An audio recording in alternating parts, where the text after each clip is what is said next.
So, a few years ago, I was worshiping over at First Christian Church downtown. It's one of the park block churches that if you ever go to the art museum, you might look at and say, "Oh, how pretty! What a pretty building!" and just keep walking. Maybe you park in their parking garage, which is under the church. That's how most people know it. But it was where I worshiped for a time. It was where I worshiped when I went from George Fox Evangelical Seminary and then transferred to Claremont School of Theology. So it was an important place for me. And one time, Pastor Amy shared this conversation she had with her daughter that day after a service. Her daughter, who was probably about 7, so around Brio's age, asked me, "Mom, can guys be pastors too?" And I loved this. It was such a norm for her daughter to see women in positions of ministerial leadership that she wondered, are dudes even allowed to do this? Because that is the opposite of the experience that I had growing up. And it is the opposite of the way I started in ministry. And the reason that me and so many other people in this room and beyond these walls have heard as to why women are not the norm in leadership is because the Bible says that they shouldn't be. The Bible says so. This is the kind of question you should be asking. Also, does the Bible ever say that women can or should be or are in leadership? This is another question to go along with that, right? Because this complicates our understanding of what we're told to be true about the Bible. And by extension, when it comes to the New Testament stuff, the way the church started off. And that's my hope today. I want to complicate this narrative for us a bit by talking about some women in leadership. Now, we just had read for us part of the story of Aquila and Priscilla, or as most of us encounter their name in the text, Priscilla and Aquila, and I'll get into why that matters in a bit. But in our story, by this point, Paul's been traveling around a little bit. He finds himself in Corinth, which is kind of like the Greek Macedonia area, and he meets this couple. And it just so happens that this couple, they're also Jewish, but they come from Rome. And they share in the same kind of trade that Paul does. You might be wondering, how has Paul been supporting himself all this time? Well, it turns out he's been making tents. Some of us still refer to ourselves as tent makers to this day, referring back to this, pastors who happen to make a living doing something outside of ministry. This is especially common in very small churches and throughout, our rural areas. It's also especially common in churches where they speak English as a second language, such as Darkness to Light, which meets here in the evening. So this is something with long roots, tent making. So Paul's been working alongside this couple. They're making tents together, and they come to share in his convictions as well. But eventually, they're following Jesus too, and they travel with him when he goes to some of the synagogues in the area and shares his understanding of Jesus. They help him start the churches in Corinth, and then when he moves to Ephesus, modern-day Turkey, they go with him over there. And then over there, they encounter a man named Apollos. Now, the way they describe Apollos in this text, I just picture this guy like, 6.5 feet tall, just smooth as butter, the most eloquent, well-spoken, studious guy, the life of the party for nerdy people like me who are like, just tell me more, I want to hear more. And so he's speaking, people are listening, and he's sharing his understanding of John the Baptist and these connections to Jesus. And the way that our writer is telling the story, it sounds like he knows of Jesus just around the time that he was introduced by John the Baptist. And that means that his understanding at this time is very much like, y'all ought to repent of wrongdoing and injustice, and God's going to come at any moment and shake things up. And Aquila and Priscilla are like, yeah, but there's been more of the story, and we want to catch you up. And they do something that I've been told women aren't supposed to do.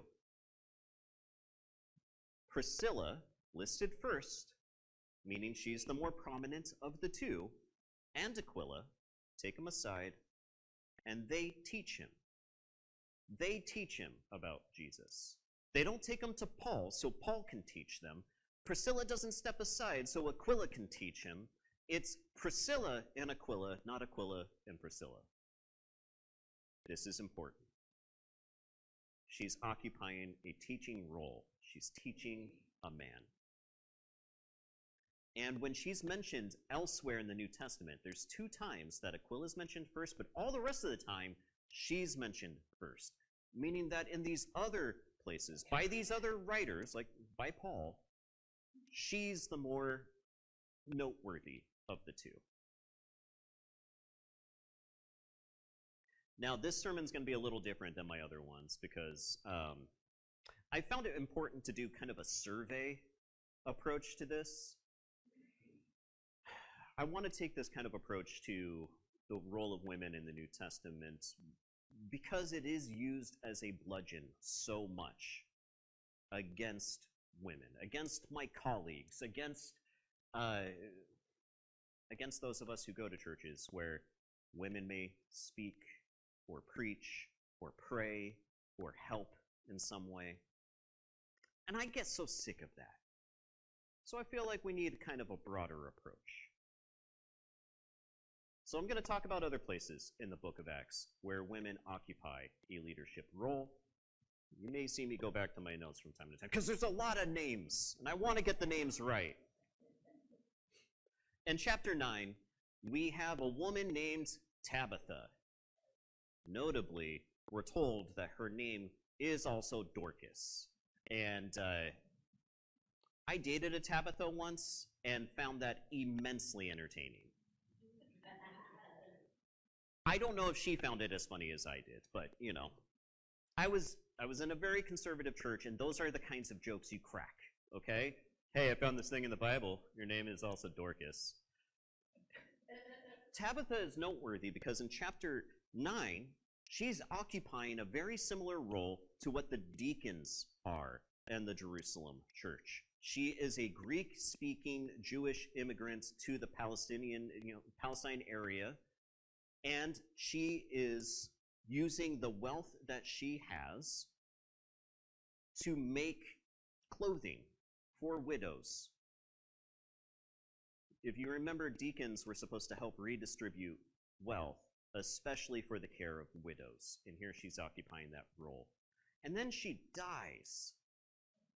But that's not the end of the story, because God determines she's so important to the life of the community, he has Peter resurrect Dorcas so she can keep making clothes, encouraging this community. Now, there's a lot of men who die in the New Testament. Most of them don't get this treatment. There's a couple, but not most. After Tabitha, who does have this role serving as a type of deacon but never referred to that, we have house church leaders named Mary and Lydia. Now, Mary is noteworthy because she takes the church into her home while King Herod is seeking to kill Peter, who is currently in jail. And she bravely is saying, all right, church, why don't you come into my house? I'm going to keep you safe. Now, this is notable because in this world, women may not have had a lot of authority outside of their homes. They had a lot more authority in their homes. They knew more of what was going on. They were to be listened to a bit more on that. Also, many of them had to make the food. And if you know anything about, Thanksgiving economy of relationships, you don't want to tick off the person who's making the food. We have this Mary and Martha reference you're talking about, right? But it goes beyond that because they also made space in these homes for the worship. She's seeking to protect these people with her resources, with her home, with herself, and she's making space for worship to happen in her home. Keep in mind they didn't have church buildings back then. After this, we have the first converts in the continent of Europe, named Lydia. And Lydia creates a house church as well. And she's running the show inside that house church. She's facilitating a worship space. Hosting is important. Hosting religious space is important. I view it as a form of leadership. But they don't officially carry these titles, so I guess we should carry on. Then we meet Philip's daughters. Some of you may remember Philip from our story of the Ethiopian eunuch. Philip is on the road. He encounters this prestigious official riding on the back of a chariot, reading a scroll. This man is black. He's from Ethiopia. He's returning back there after visiting the temple and not being allowed to go inside because he is outside of the gender binary. He is neither seen as fully male nor as fully female, and he's had altered genitalia. He can't go in there. Philip informs him, baptizes him, shows him he's just as welcome to God as everybody else. And so here we meet Philip years and years later, and he's got 4 daughters, and wouldn't you know it, all 4 of them are prophets. What do prophets do? They communicate messages of God to the people. He doesn't have 4 sons who are prophets. He's got 4 daughters. And Paul is visiting with them, hanging out with them. They tell him, you got some hardship ahead of you. If you choose to go forward in this journey, Paul, it doesn't look good for you. God's shown us that. Paul's like, point taken, and I'm still going. He doesn't say, listen, you're female prophets, so you're illegitimate. No. They also are not condemned for speaking a word from God. Well, what about the rest of the Greek New Testament? Well, the Gospels say a lot. They never acknowledge women officially in these offices of church leadership, but these offices of church leadership also don't exist yet, right? They're before the church is born. But in Luke 20, we have a story that Jesus tells in which women in the afterlife are shown to not belong to any man. In their day and age, patriarchy is not just the cultural norm. It's not just like our manosphere. It's encoded into law. It is the way the world works. And yet, when Jesus is teaching about the world to come, women belong to no man. They're liberated. They're free.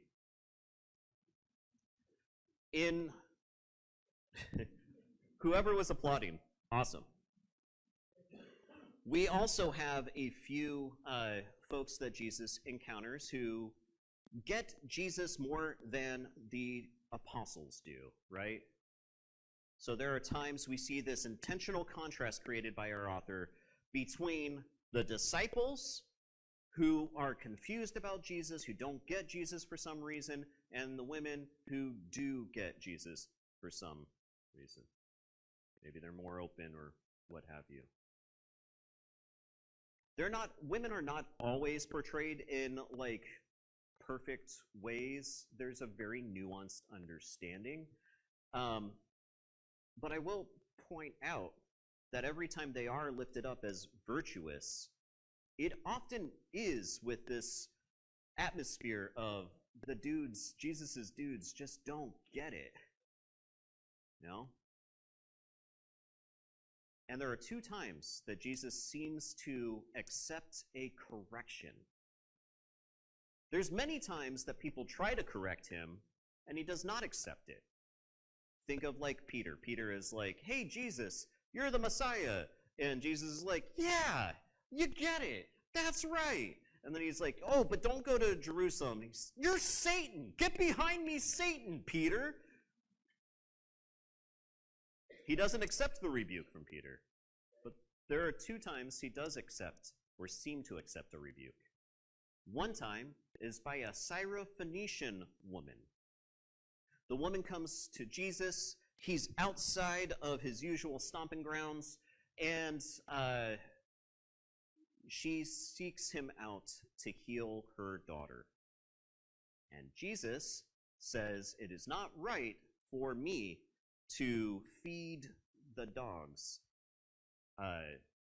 when I'm here to feed the kids. And she says, yeah, but even the dogs get to eat the crumbs left by the kids. And Jesus is like, point taken. Okay. Some of you are thinking Jesus called this woman a dog. That seems pretty problematic. Uh-huh. Yes. That's a sermon for another day. But Jesus accepts what this woman has to say, changes his mind, heals her daughter, lifts up her faith. He takes a correction. And there's another time, much more famously, in the book of John. His very first miracle in that book, he's at a wedding party, they run out of wine. Todd knows this story. Mary goes, Jesus, they're out of wine. Can you do something about it? And Jesus says, listen, woman. This is what he says. Listen, woman, it's not my time yet. And then for some reason, he goes on to do something about it anyway. And he turns the water into wine. 2 times, he seems to change his mind on something because of women saying something.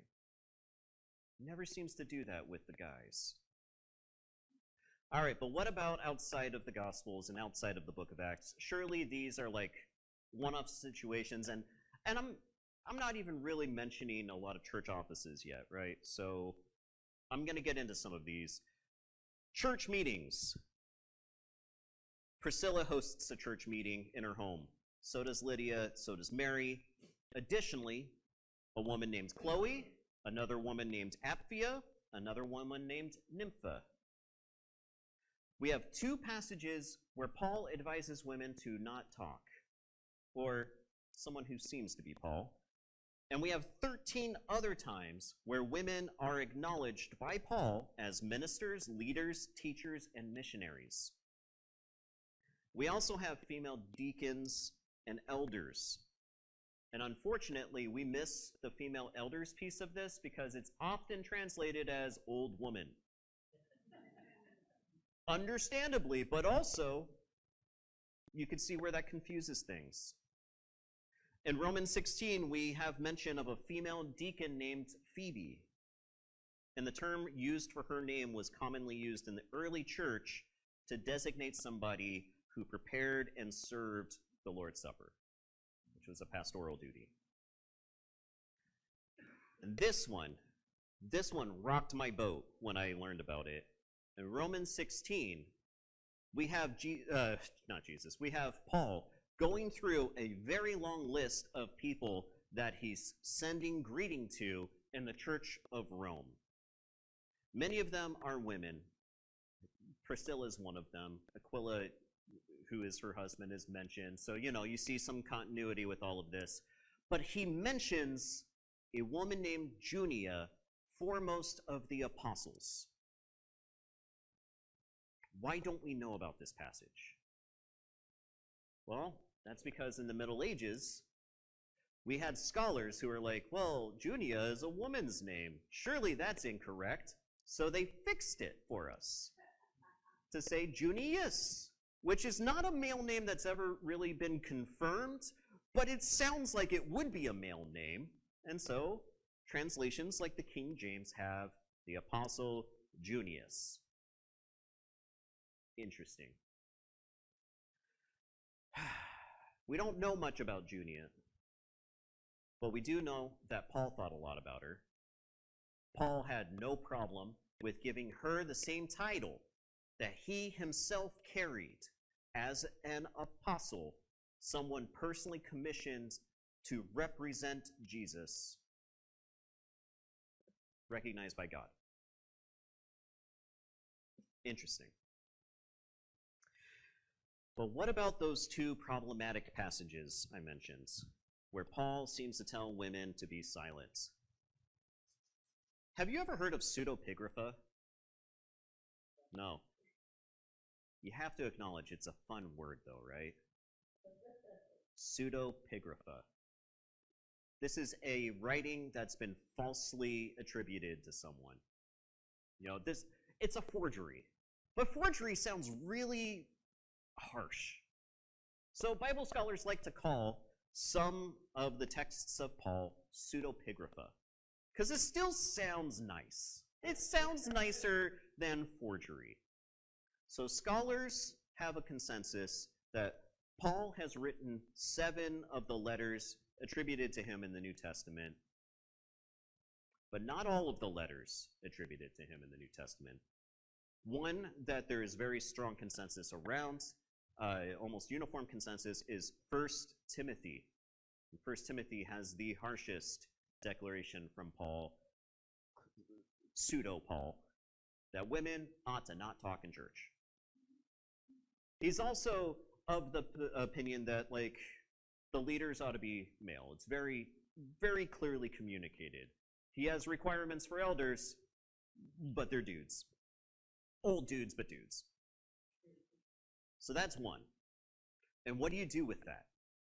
Well, I think one thing we could do with that is to see that what we're talking about here is a bit nuanced. These may be the norm for some of our communities. It's not the norm for all of our communities. It is the norm for the Gospels to recognize women in these valuable ways. Paul's recognizing women as leaders, but some people want to use the authority of Paul in the early years of the church to say, nuh-uh, nuh-uh. And then we have another part of a letter. This is 1 Corinthians, which is largely seen as by Paul, but there's some fingerprints on it that perhaps he wrote this part in chapter 14 that says women are to be quiet. And you might be wondering, well, where does that come from? Well, that's because elsewhere in the book, he's talking about when prophets get to speak in a service, here's some of the ways to go about doing that, including women prophets. So how can you have women prophets speaking in a church service if they're not allowed to speak in a church service? It's possible Paul just had like a brain slip and was like, well, I forgot what I wrote earlier, but it seems more likely that this part was tacked on, right? So what do we do with all of this? Is the norm that women were regularly church leaders and we have these 2 exceptions saying that they shouldn't be? Or is the norm that the women were not supposed to be church leaders and we have 13 exceptions? Both are possible. But one is harder to reconcile than the other. Now, after this, we see in the early years of the church, in our historical records outside of the Bible, that women are often mentioned in various roles. Mentioned as pastors and priests. The term's still kind of like interchangeable in this time period. Mentioned as elders. Mentioned as deacons. Mentioned with the same kind of language that men are mentioned with. This text that Jessica read from Pliny the Elder, I believe, Pliny the Elder, written to Emperor Trajan. That was written around 112 CE, very early in the life of the church, possibly before Luke and Acts were even written or completed. We're not sure on this. And they're hearing about these Jesus people, and they're wondering, what are they all getting on about? And so, if you want to figure out what this new group's about, of course you're going to kidnap and torture people. Why wouldn't you if you happen to be the ancient Roman Empire? Just for anybody who may be wondering, that's facetious. They grab two of the most vulnerable people they can who happen to be a part of the Jesus group. Slaves, but not just slaves, female slaves. And they torture them for information, and they learn of some of the norms of the Jesus community in the area of Pliny the Elder. They learn that this group's not really up to anything sinister, but they still torture them for good measure. And these two slave women are referred to as deacons. They're church leaders. Our earliest attestation to Christianity and the norms of Christianity by a Roman official is this text that was shared. And we wouldn't have it without female leaders, very brave female leaders, who occupied a position of leadership in spite of living in a society that has them as most subordinate of subordinates. Interesting. So how did it come to be that we've forgotten all of these other passages and these other mentionings and then had this norm arise for the bulk of European Christian history where women are just supposed to be silent and not leaders in the church? How did that happen? The early church eventually came to be suspect to the Roman Empire, and they came to be persecuted. They defied a lot of cultural norms, but they wanted some institutional respectability because it sucks to be persecuted. It sucks to be hunted down and tortured and killed. And so to gain respectability, we see this tug of war that starts happening within the Jesus movement, where those, especially like in the Roman area, are saying, no more women in leadership. We're just going to have our guys do it. This didn't happen overnight. It happened gradually. And it wasn't uniform until we end up having the norms of Nicene Christianity and force onto everybody else. It was a battle of respectability. And this is important because I think not only do we need to see this history just to understand where we come from, but to see that things can change, to see that we are often pulled between different passages in Scripture, and you know what? That's okay, and we get to choose. We get to choose where God is leading us. We get to cooperate with God in this church that we get to do together. It's not a straight line, and it's not monolithic. But also because in this time period that we get to live in, the super fun timeline that we're in, the manosphere just keeps getting bigger. Alpha male culture just keeps inflicting itself upon churches, claiming to be the one true voice of God. I'm so tired of seeing women shouted down, not just as lessers than men, but as false speakers of God's truth.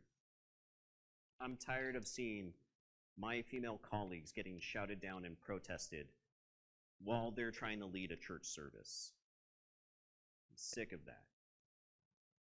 I'm tired of the hate mail that churches get when they're just simply trying to worship together. And also, some folks very actively want to roll back the clock.